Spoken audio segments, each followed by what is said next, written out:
Okay, welcome to the sociablegeek.com.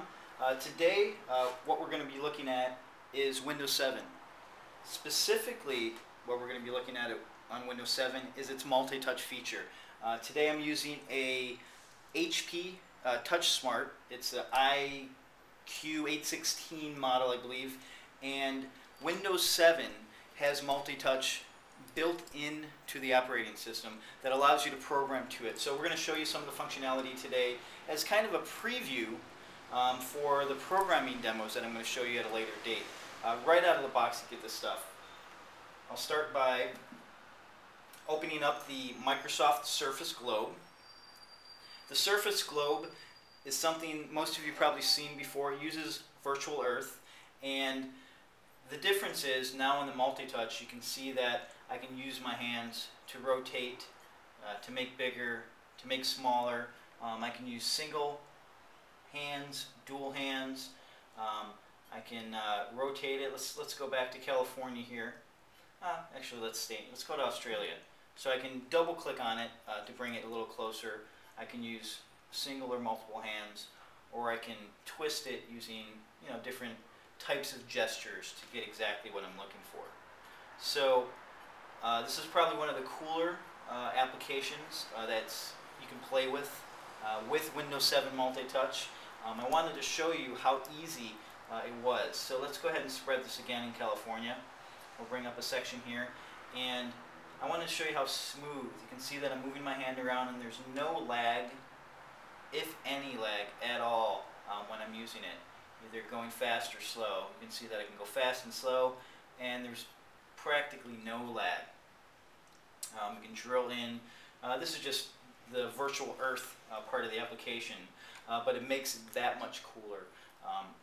Utilizing the multi-touch to drill down.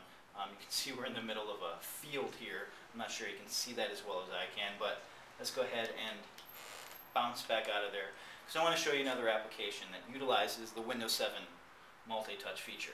Let's go ahead and close that. The next one I'm going to show you is called Microsoft Surface Collage, and again you can see that I can move these pictures. Now this is just pulling pictures from my pictures folder, and so we're going to actually add a couple others to here.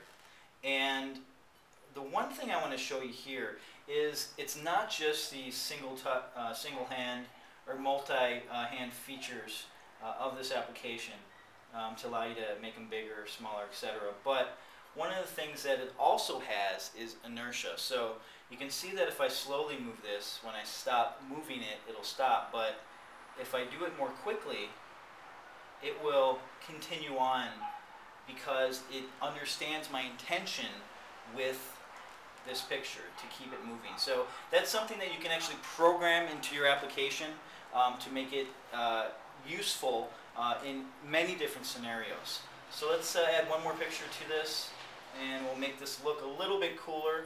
We'll add a nice background to it. We'll put some white borders around the pictures, and we'll put the little black clippies things. Now you can export this, and this is a cool application to be able to do this and share pictures with friends, but the multi-touch features of this make this a fantastic application. Now, one last thing I want to show you, actually to right-click on the multi-touch, you just hold it down, you can see that circle pops up. I'm going to go to the Personalize menu because I want to go to the Screensaver. Now the Screensaver that comes with Windows 7 Surface is the Lagoon, and it's a really cool screensaver. You can see that it's got a bunch of fish coming around. You can see some slight waves, but as I touch it, you can see them react to the waves that I'm creating. But again, it's not just single touch, and it's not just multi-touch, but what you have here is 5 distinct touches, either one hand or 2. So the program, to be able to program to this, again, you have added functionality to be able to spread, to be able to move, to be able to grab objects in many different ways, not just by a single finger or dual fingers, but by 5 different touch points. And this is a good application to show you that. Now we're just going to, you can play with this for hours, but we're just going to scare the fish away really quickly and then close this down and finish it up. So thanks again for coming to the socialgeek.com website. This is one of our first videos on Windows 7 multi-touch, and we're going to show you a bunch in the coming weeks on how to program to it, how to utilize it, the different laptops and the different functionality that the screen gives you utilizing Windows 7 and the multi-touch features. Thanks for stopping by. Bye.